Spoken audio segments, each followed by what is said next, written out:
Next question, question number 37. The source of sound is moving with a velocity of 50 metre per second towards the stationary observer. Listener जो है वो rest पे है, source of moving है, पहले case में towards बोला है, टूवर्ड्स, तो डिस्टेंस कम होगा, डिस्टेंस कम होगा तो एपरेंट फ्रीक्वेंसी ज्यादा होगा compare to real frequency. The observer measures, मतलब जो ऑब्जर्वर को सुनाई देगा वो, मेजर मतलब जो सुनाई देगा वो, मतलब एपरेंट फ्रीक्वेंसी की बात हो रही है यहाँ पे. The observer measures the frequency of the source as 1000, तो ये रियल फ्रीक्वेंसी नहीं है, ये एपरेंट फ्रीक्वेंसी है. ड्यूरिंग अप्रोच, ड्यूरिंग अप्रोच उसके बाद क्या बोला है, what will be the apparent frequency of the source when it is moving away from the observer after crossing him. The velocity of sound in the medium is 350 metre per second. तो दो case है, पहले case में approach का case है जिसमें source towards move हो रहा था, और दूसरा केस है रिसीड का, दूसरा केस है रिसीड का जिसमें सोर्स दूर जा रहा है, लिसनर जहां था वही है.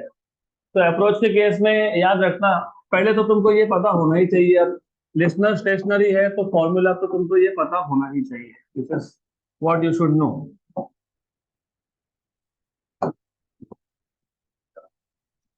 ओके, और ये रिसीड का केस था, रिसीड. अप्रोच में नीचे आता है माइनस, यहाँ पे होता है प्लस. तो यहां से ये अप्रोच का फ्रीक्वेंसी 1000 बोला है, speed of sound in medium 350 है, 350 माइनस 50, तो दिस इज 1000, 350 बाई 300, तो this is equal to 6 and 7 का, n0 equal to 6000 by 7 sufficient. उसको सॉल्व नहीं करना, यहाँ सब्स्टिट्यूट करना वैसे भी. तो what is received frequency, v upon v plus we s, तो 350 अपॉन 400, 6000 बाई 7, 6000 बाई 7, 1 जा 50 जा, ये दो जीरो हो गए कैंसर, बराबर ना, पक्का पक्का. तो कितना है, हाँ हाँ, ये भी कर लोगे ना, 1 और 15 जा, तो 15 5 जा 75, तो 750 hertz, 750 hertz, option number A.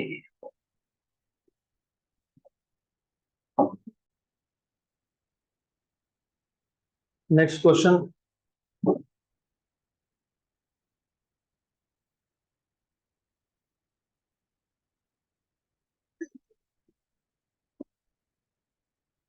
चलो अगला क्वेश्चन.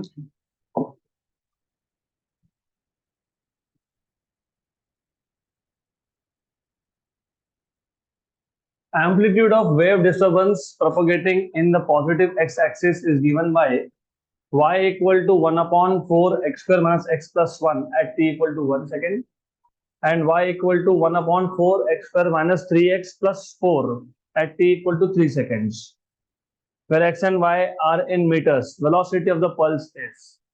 Very good. क्योंकि ये क्वेश्चन मैथ्स के बिना नहीं सॉल्व होगा,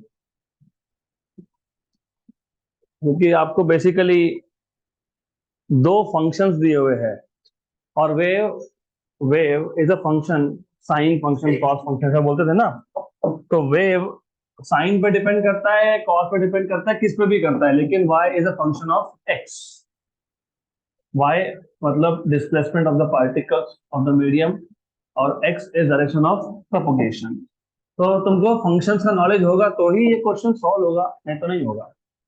चलो ठीक है, करेंगे solve. What is velocity, n lambda, है ना, velocity is n lambda, velocity is frequency into wavelength, or I can say wavelength upon time period. तो अगर तुमको वेवलेंथ मिल गया और टाइम पीरियड मिल गया तो क्वेश्चन सॉल्व हो गया. तो अब वेवलेंथ या टाइम पीरियड कैसे निकालते हैं, उसके लिए तुम पहले देखो फंक्शन में दिया क्या है. क्या बोला है, y equal to 1 upon 4 x square minus x plus 1, right. ये कब है, ये कब है, टाइम t इक्वल टू 1 पे. और एक दिया हुआ है, y equal to 1/4 x square -3x+4, ये कब है? t equal to 3 seconds. Very good. तो अगर हमको तुमको अगर याद होना चाहिए, क्रेस्ट टू क्रेस्ट डिस्टेंस बराबर इट इज लैम्डा नॉट λ/2। तो अगर time t equal to 1 second पे पार्टिकल इसके मैक्सिमम डिस्प्लेसमेंट पे हो और अगली बार time t equal to 3 second पे भी हो, मैक्सिमम डिस्प्लेसमेंट पे हो, तो दोनों का डिस्टेंस कितना हो जाता है? लैम्डा। और आपको पता है क्रेस्ट टू नेक्स्ट क्रेस्ट, इसमें जो टाइम होता है उसको क्या बोलते हो? टाइम पीरियड, बराबर।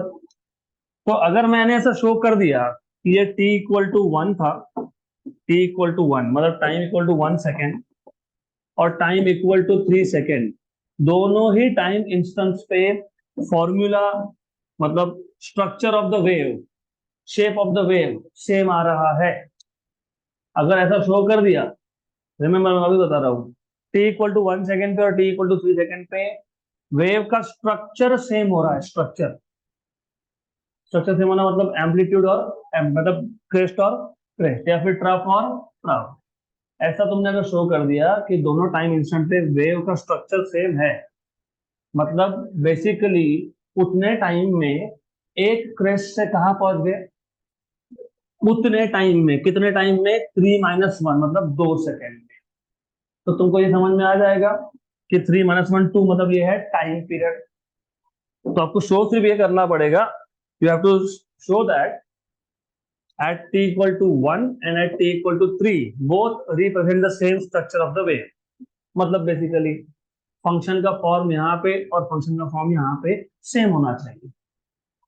तो अभी देखते हैं कैसे करेंगे। तो पहले तो ये बताओ कैसे शो करोगे फंक्शन का फॉर्म है, तो सिंप्लीफाई करो पहले। 4x - 4x+4, इससे क्या हो गया?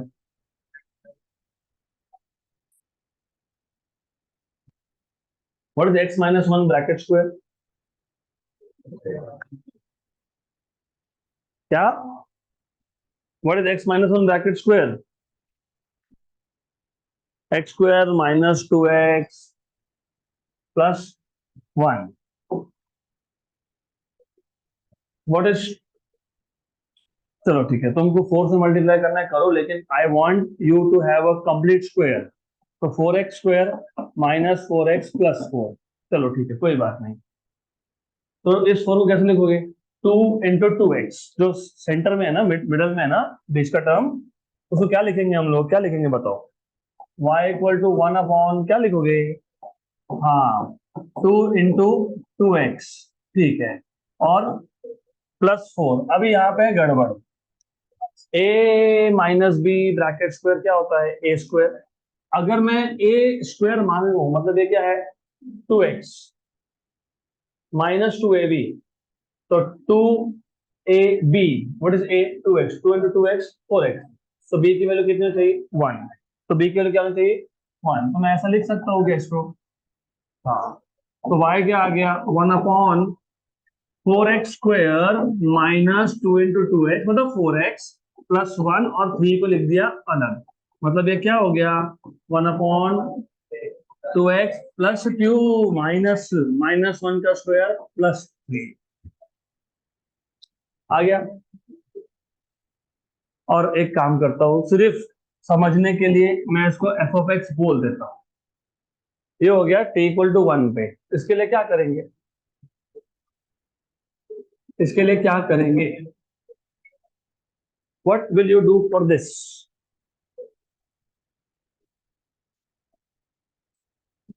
सेम सेम फॉर्म होना चाहिए। ये जो फॉर्म है वही फॉर्म यहाँ पे होना चाहिए। मतलब तुमको अल्टीमेटली 2 × x ऐसा कुछ दिखना चाहिए। और यहाँ पे क्या था? -1 का स्क्वायर और प्लस क्या होना चाहिए? 3। सेम फॉर्म दिखना चाहिए। कैसे लाओगे? हाँ ओके, -3x को -4x प्लस एक्स करके फैक्टराइज कर रहे हो तुम। हाँ चलेगा, वो भी चलेगा, कोई प्रॉब्लम नहीं है। If you want to factorise that is also fine.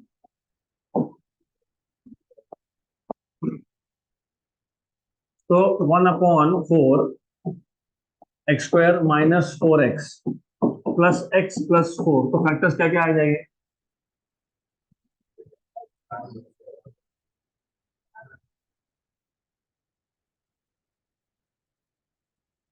थोड़ा सही है लेकिन लेंदी हो जाएगा। एक काम करो, मैं आपको और एक हिंट दे देता हूँ।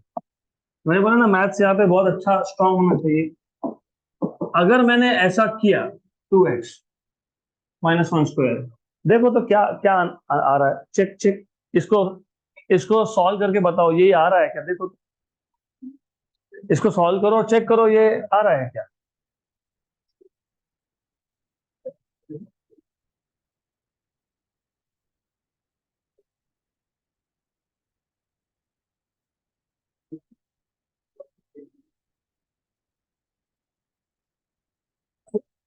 आ रहा है। 2 × x -2, तो 2x -2 -1। 2x -2 -1 मतलब 2x -3, उसका ब्रैकेट स्क्वायर कितना होगा? 4x² माइनस 2 × a × b करो ना। What is a 2x, what is b 3, बराबर। उसके बाद क्या करते हो? हाँ मतलब 9 + 3, बराबर। करेक्ट है ना? हाँ, 4 रह गया। कहाँ 4 रह गया? लास्ट में। पक्का? I am not asking you very difficult thing, I am just asking you, इसको एक्सपांड करके बताओ। 4 बाकी है। 100%। कहां से आया था ये 4?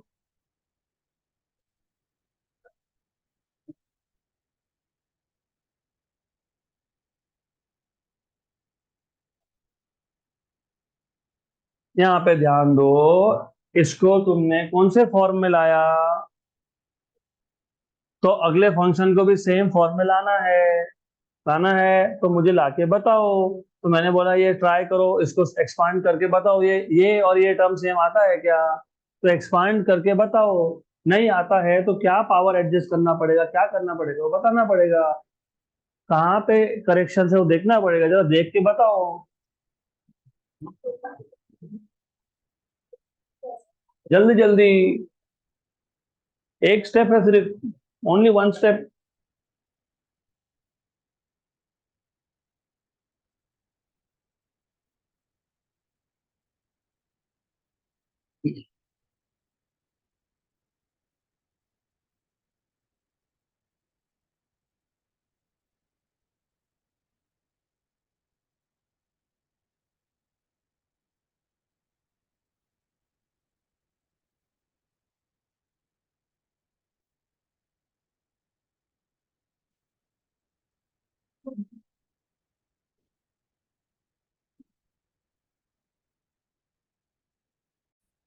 चलो ठीक है, ध्यान दो यहाँ पे, कोई बात नहीं। मैंने तो पहले ही बोल दिया था कि मैथमेटिक्स है, थोड़ा सा मैथ्स आपको पता होना चाहिए इसके लिए। Look look, I tell you. y = 1/4x² -12x + 16। इसको मुझे सिर्फ इस फॉर्म में लाना है। मतलब somehow I want to write it 2 × x और x+1 - 1 जो भी होगा -1 का स्क्वायर। मतलब 2 × ब्रैकेट में x के साथ +- 1 जो भी आएगा वो, लेकिन बाहर क्या चाहिए? -1, और इसका क्या चाहिए? स्क्वायर। और उसके बाद बाहर एक कांस्टेंट चाहिए मुझे, which does not depend on x। तो मुझे सिर्फ इतना चाहिए था। तो कैसे करेंगे आप, कैसे करोगे आप इसको सॉल्व? कैसे करेंगे? Now if I write this down as, थोड़ा सा अच्छे से समझ लेना, 2 × x - 1, ये कहां से आया क्यों आया मैं बताता हूं आपको।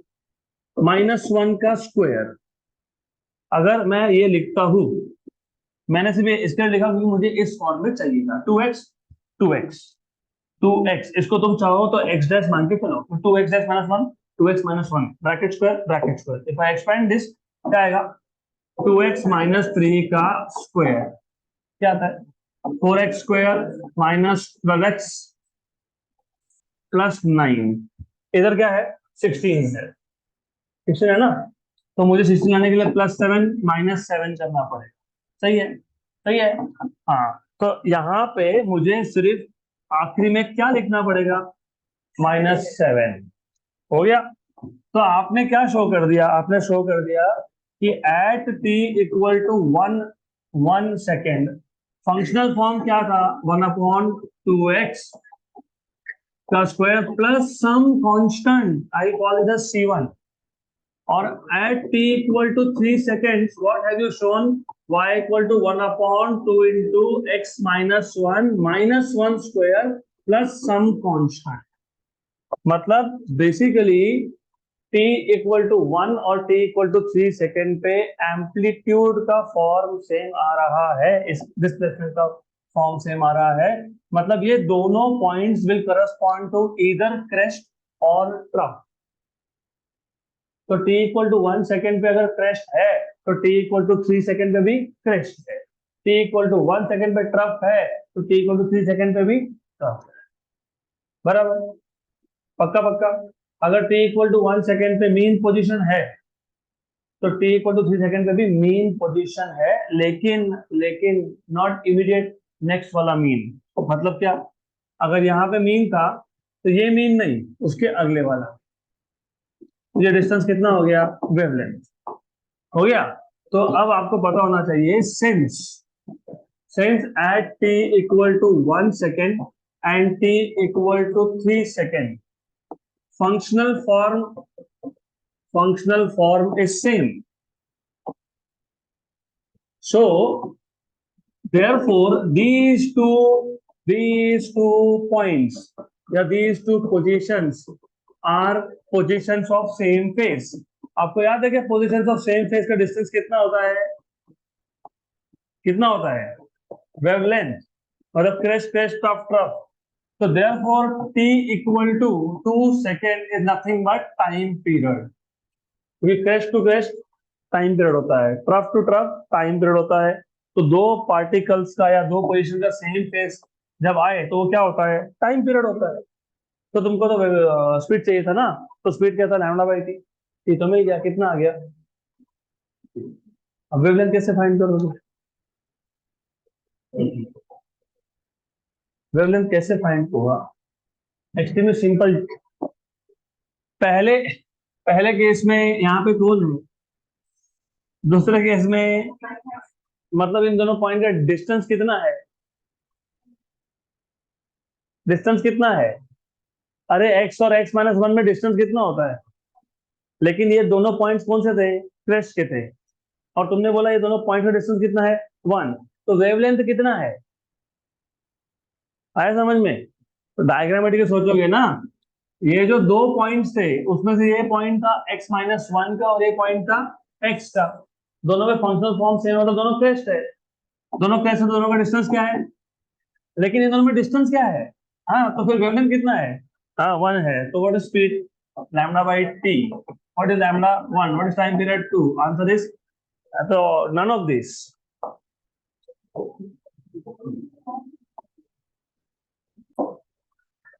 इसके बाद सब इजी क्वेश्चंस है, ये एक ही था विच वाज समथिंग गुड, अगले भी गुड है but they are simple.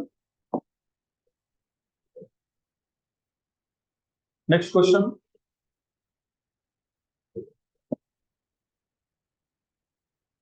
And before I go ahead to next question, ऐसा जरूरी नहीं है कि x-1 ही करना है, तुम x+1 भी करोगे तो भी डिफरेंस 1 आएगा, हाँ, सिर्फ वो पॉइंट आगे दिखाओगे, x पीछे दिखाओगे, बस उतना ही डिफरेंस है।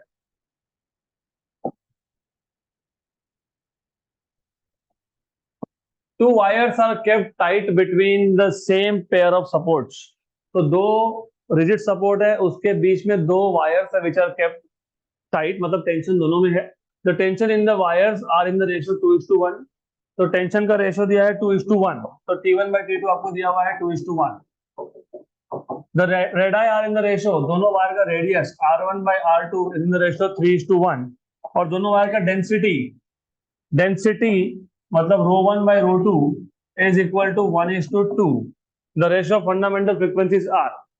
डेंसिटी पढ़ते वक्त थोड़ा केयरफुल रहना, जब सिर्फ डेंसिटी बोला हो तो वॉल्यूम डेंसिटी होता रहे,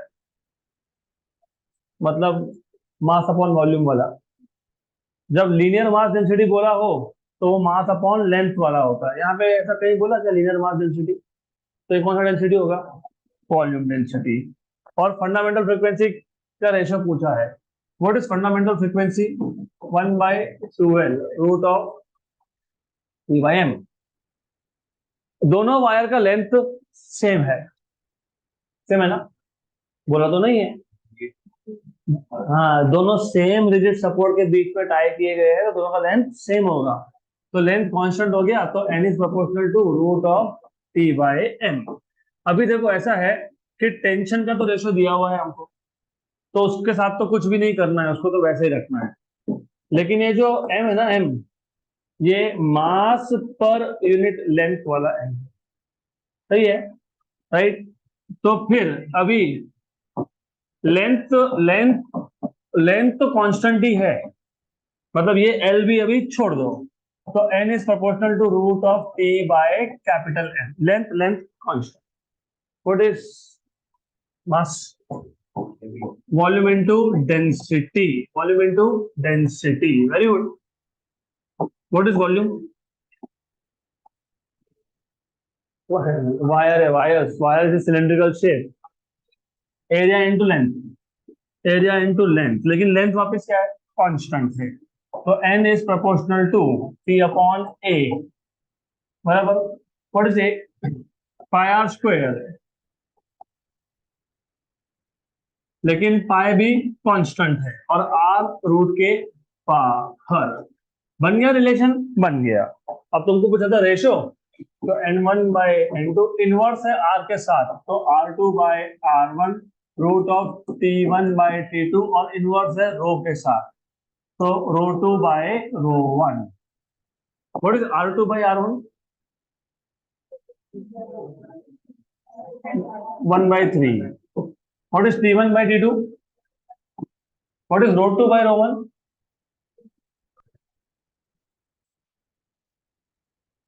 4 का रूट 2, 2/3,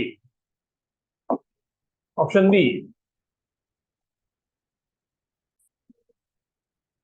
चलो नेक्स्ट क्वेश्चन।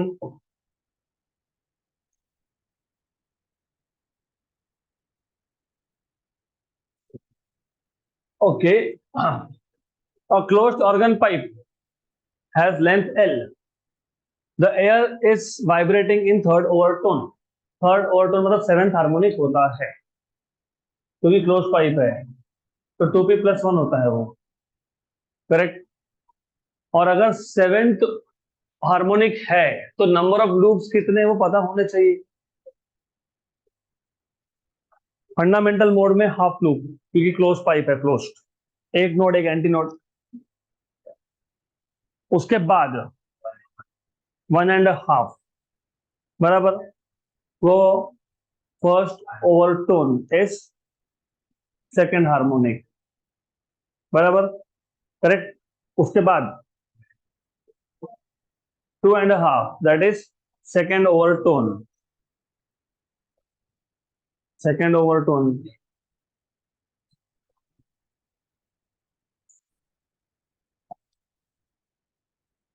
और a pipe closed at one end, fundamental mode of vibration contains half loop,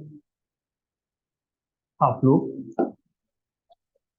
इसको तुम फर्स्ट हार्मोनिक भी बोलते हो। For a pipe closed eight one and, इसके बाद का जो ओवरटोन आता है, second mode of vibration, is it like this? पक्का? तो ये सेकेंड हार्मोनिक है कि ये फर्स्ट ओवरटोन है? हाँ, तो ये कौन सा हार्मोनिक है? थर्ड। पक्का ना? इसके बाद क्या होता है? इसके बाद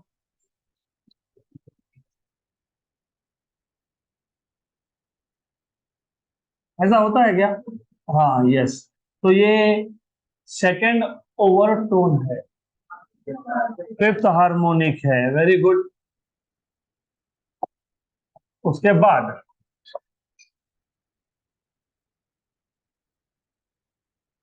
ऐसा कुछ तो होगा। हाँ, pardon me for my drawing. ये कौन सा ओवरटोन है? तो ये सेवेंथ हार्मोनिक है क्या? हाँ, यस। तो फाइनली यू एग्री। गुड। तो अभी आगे कुछ हम लोग बात कर सकते हैं फिर। A close organ pipe has length L. तो ये जो क्लोज ऑर्गन पाइप था, इसका लेंथ था एल। और जब एंड करेक्शन मेंशन नहीं किया हो तो उसको निग्लेक्ट करना पड़ता है, ये लॉजिकल चीज है। The air is vibrating in third overtone with maximum amplitude A. Maximum amplitude का मतलब होता है एंटीनोड। हाँ, तो ठीक है, चलो जो भी है वो देखेंगे। तो मैक्सिमम एम्पलीट्यूड ए मतलब एंटीनोड, एंटीनोड का वैल्यू दिया हुआ है A. The amplitude at a distance L by seven from the closed end of the pipe is. तो एल बाय सेवन डिस्टेंस पे, क्लोज पाइप क्लोज एंड से एल बाय सेवन डिस्टेंस पे amplitude क्या होगा? पहली बात तो समझ लो, जब तुम ऑर्गेनिक ऑर्गन पाइप की बात करते हो, चाहे वो क्लोज हो चाहे वो ओपन हो, तो you never talk about anything apart from nodes and anti nodes. कभी सुना है क्या नोड एंटी नोड के बीच में बात होती ही नहीं है? तो जो डिस्टेंस उन्होंने बोला है एल बाय सेवन, वहां पे या तो नोड मिलेगा या फिर एंटी नोड मिलेगा। अगर नोड मिलेगा तो एम्पलीट्यूड जीरो आएगा, अगर एंटी नोड मिलेगा तो ए आएगा। मतलब सिंपल भाषा में बोलो तो ये दोनों ऑप्शंस है ही नहीं। तो अभी देखना पड़ेगा कि एल बाई सेवन पे एग्जैक्टली क्या है। अच्छा, तो एल बाई सेवन पे एग्जैक्टली क्या है कैसे देखोगी? बताओ क्या करना पड़ेगा? क्या करना पड़ेगा?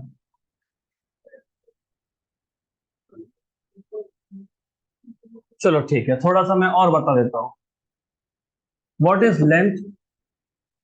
Node to node lambda by two, another node to lambda by two, another node three lambda by two. तो three lambda by two plus node and antinode मतलब लैम्डा बाई फोर। हाँ, तो कितना आ गया ये सब मिला के? सेवन। पक्का?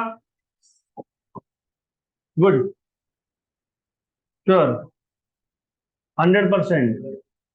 तो what is L by seven? Lambda by four. Closed end से पूछा है। कहां से पूछा है? क्लोज्ड एंड से। ये था क्लोज्ड एंड आपका यहाँ पे था क्या? क्लोज्ड एंड कौन है? नोड है। वहां से lambda by four. What is difference between node and next anti node? तो क्लोज एंड से एल बाई सेवन मतलब लैम्डा बाई फोर डिस्टेंस पे तुमको कौन दिखने वाला है? हो गया।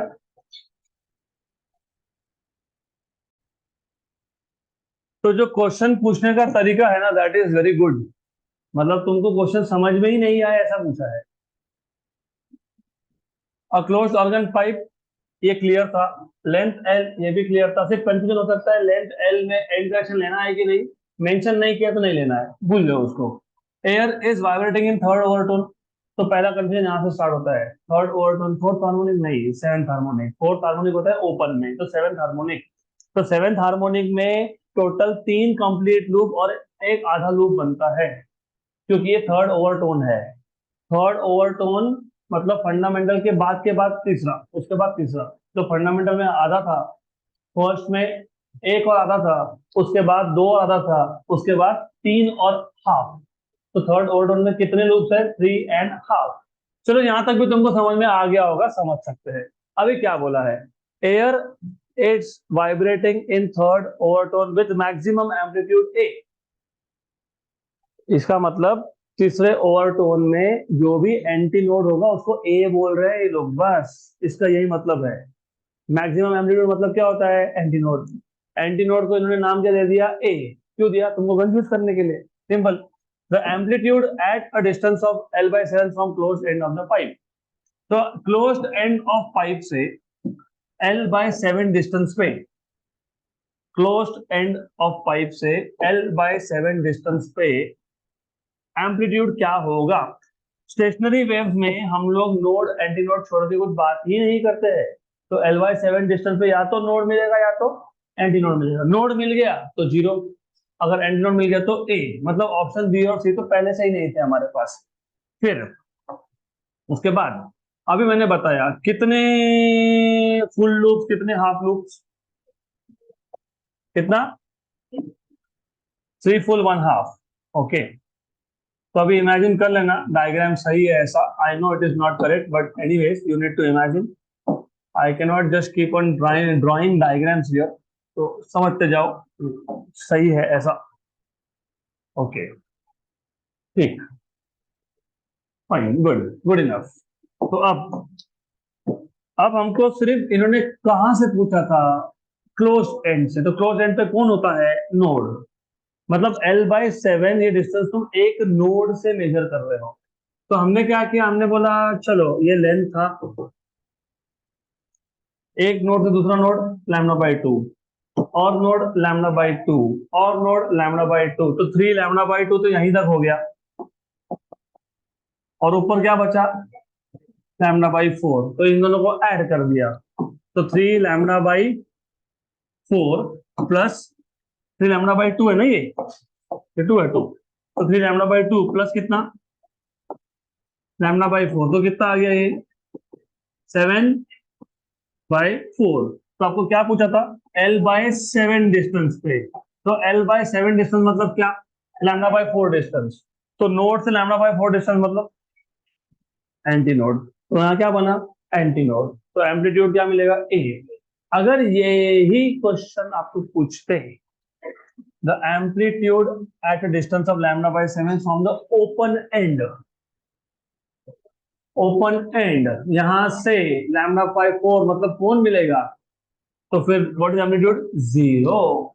अगर यही क्वेश्चन पूछते at distance of 2L/7 from closed end, ये L/7, ये L/7, तो 2L/7 कौन मिलेगा, नोट, तो क्या आएगा 0।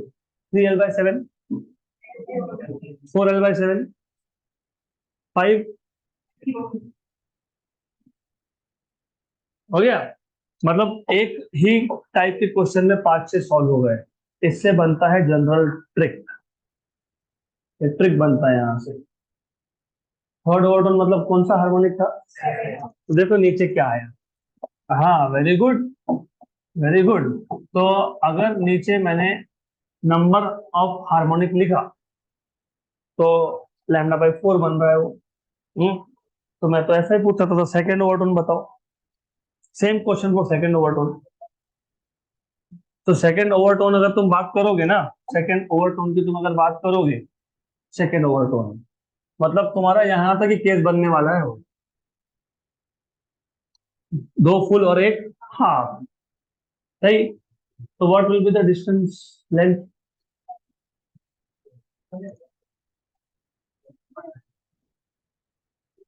लैम्बडा प्लस λ/4, 5 λ/4, तो क्या बन जाएगा ये 5 λ/4 बराबर।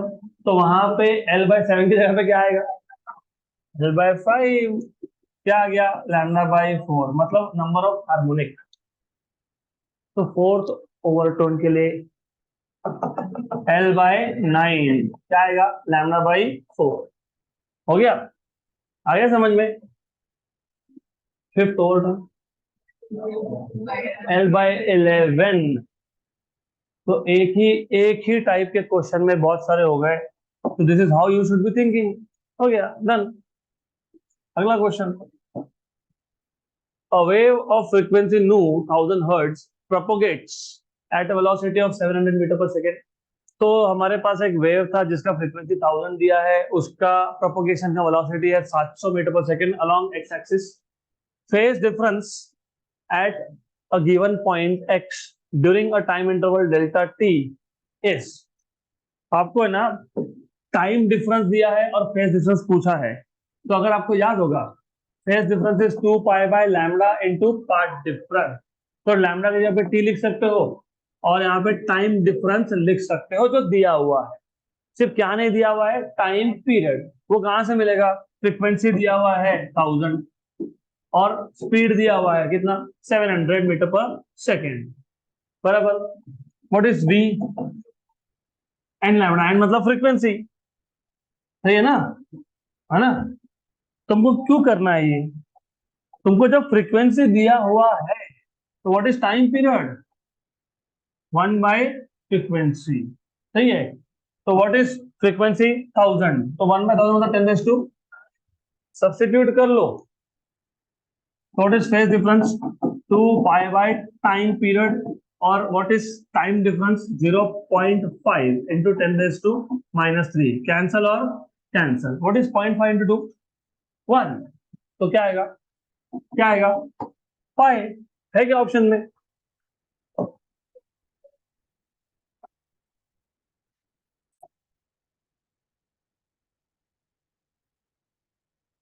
तो हर बार क्वेश्चन में जब सारे पैरामीटर दिए होते हैं वो यूज करना ही है ऐसा कुछ नहीं है।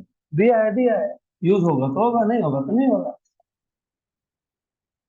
अगला question.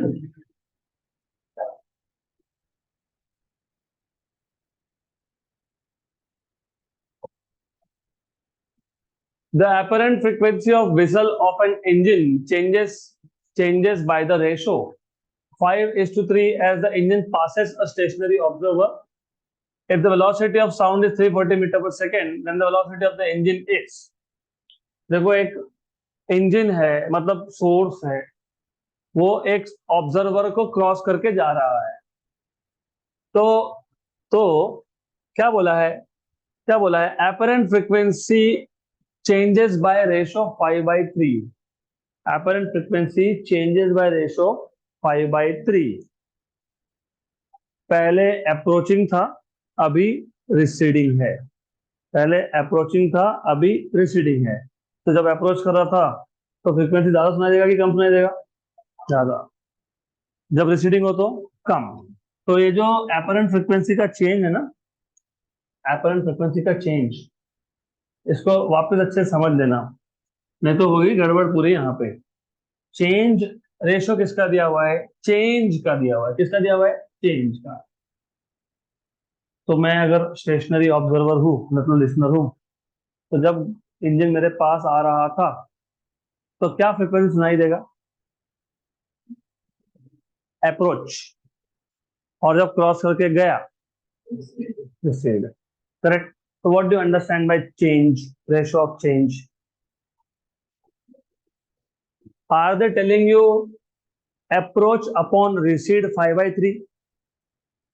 Are they telling you this, और दे आर टेलिंग यू, क्योंकि चेंज बोला है, चेंज, और are they telling you approach minus received upon approach? नहीं समझ में आया? अरे थोड़ा सा फोकस करोगे तो समझेगा। चलो समझ लो कि ये स्टेशनरी ऑब्जर्वर है। समझ लो कि यहाँ पे एक इंजन था जो पहले उसके पास आ रहा है और फिर वही क्रॉस करके जा भी रहा है। तो जब आ रहा है तो अप्रोच, जब जा रहा है तो रिसीड। तो मैंने ये पूछा कि उन्होंने जो क्वेश्चन में दिया है वो NA/NR दिया है, या फिर जब इंजन आ रहा था तो कितना सुन रहे थे, जब जा रहा है तो कितना सुन रहे हो, NR। तो रेशो ऑफ चेंज, तो NA-NR, NA-NR upon NA equal to 5/3 बोला है कि ऊपर वाला केस बोला है? क्योंकि यही नहीं समझेगा तो फिर क्वेश्चन कहाँ से सॉल्व होगा?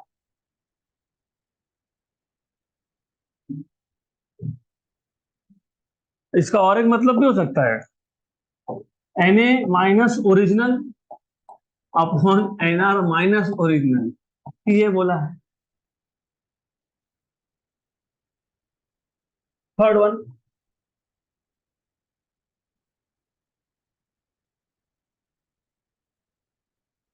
कि एग्जैक्टली बोला क्या है वही नहीं समझेगा तो कैसे करेंगे?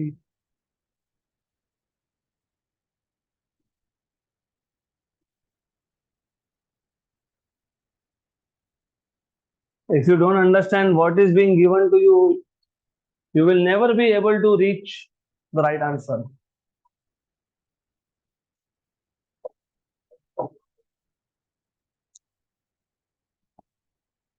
चेंज कभी भी रियल वैल्यू से कंपेयर होता है। तो अगर लिसनर स्टेशनरी था, सोर्स भी स्टेशनरी होता, तो कितना फ्रीक्वेंसी सुनाई देता? An original. और बोला रेट ऑफ चेंज, चेंज जब आ रहा था तो एन ए, जब जा रहा है तो एन आर। तो N A by N R बोला है आपको, तो N A by N R दिया हुआ है आपको, N A by N R. What is N A? Listener stationary है, V upon we minus upon we plus we S. और ओरिजिनल फ्रीक्वेंसी जो भी था वो तो कैंसल आउट करने ही वाले हैं हम लोग, तो वी एन ओ कैंसल, तो क्या आएगा? V plus we s upon we minus v s कितना? तो 3v plus 3vs equal to 5v minus 5vs। क्या क्या पूछा है तुमको, क्या पूछा है? vs 8, vs equal to 2v, तो vs equal to v by 4। v कितना दिया भाई? 340। 340 के आधे का आधा 170 का आधा 85, तो 85 metre per second. Option number C. Next question.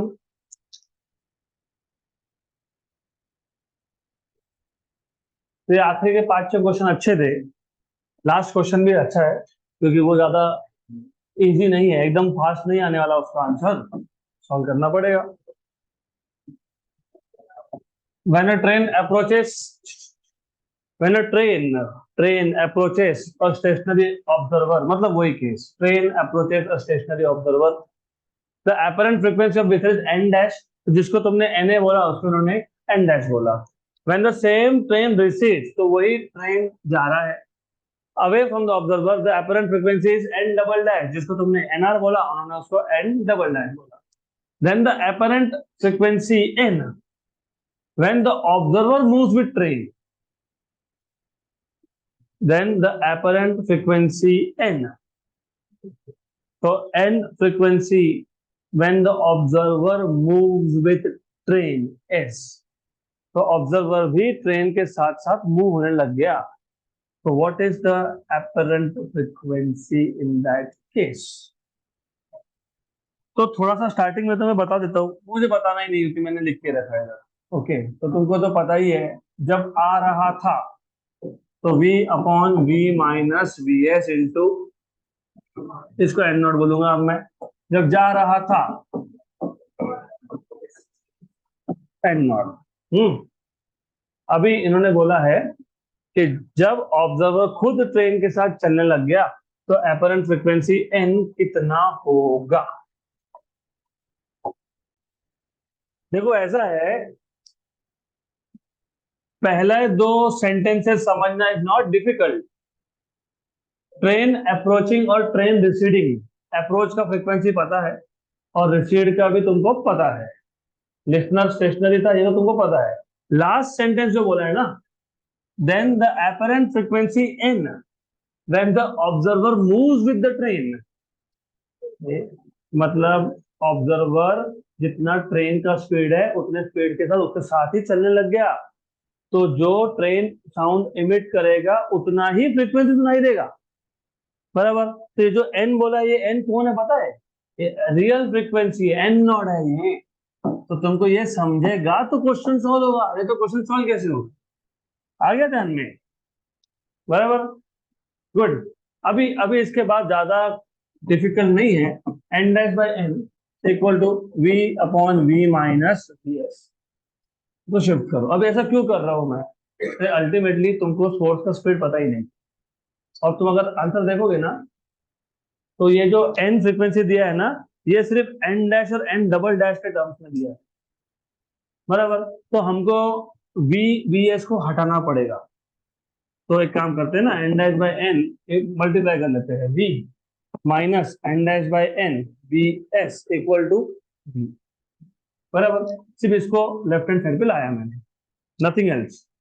इसको वहां लेके जाऊंगा, इसको यहाँ लेके आ जाता हूँ। N dash by n v minus v equal to n dash by n v s. यहाँ से मुझे सोर्स का स्पीड मिलने वाला था, इसके लिए मैंने सब किया। तो v आउटसाइड मतलब common, n dash by n minus 1 equal to n dash by n into V S. हो गया, कर लो solve. n dash minus n upon n, n dash V S by n, nn cancel, nn हो गया cancel. पक्का पक्का, sure sure, 100%। यहां से मिल जाएगा v s. What is v s? V n dash minus n upon n dash, और ये इसमें सब्स्टिट्यूट कर दोगे आप, ये इसमें सब्स्टिट्यूट कर दोगे तो करो substitute. Therefore n double dash equal to v upon we plus we s. What is v s? V n dash minus n upon n dash. हो गया, इनटू क्या है? एन है ना। मैंने क्या बोला था तुमको, हमको हमको आंसर में वी नहीं चाहिए, तो वी एलिमिनेट करना है, एलिमिनेट। तो कॉमन निकालो और खत्म कर दो इसको। वन वन की वी निकल गया, n dash minus n by n dash, और ऊपर एन था, कैंसल एंड कैंसल। सॉल्व करो इसको, क्या आ गया? N double dash equal to n upon n dash, हाँ आगे, plus n dash minus n. हो गया, बराबर है ना? हाँ अपॉन एन डैश है, लेकिन ये तो बराबर है ना, सही है। N double dash n n dash upon two n dash, बस इसको सॉल्व करना और एन फाइंड करना। तो कैसे करोगे बताओ, कैसे करोगे, कैसे करेंगे?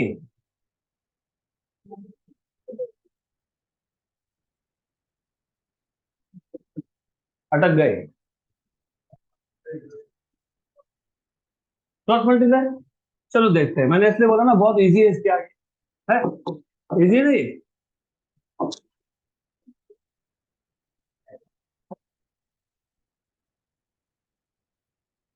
आएगा नहीं, घूमते रहोगे तुम इसमें। N n dash plus plus, हाँ, एन एन डबल डैश, ठीक है, एन एन डबल डैश। आगे एन कॉमन, ओके, एन आ गया कॉमन, क्या बचा? हो गया, तो एन क्या आ गया? तो ऐसा तो आंसर है ही नहीं, है क्या? हाँ, एन डैश, आ चलो एन डैश, ये एन डैश, तो ये एन डैश, ठीक है। अब तो ऐसा क्या है क्या? अरे है, हो गया।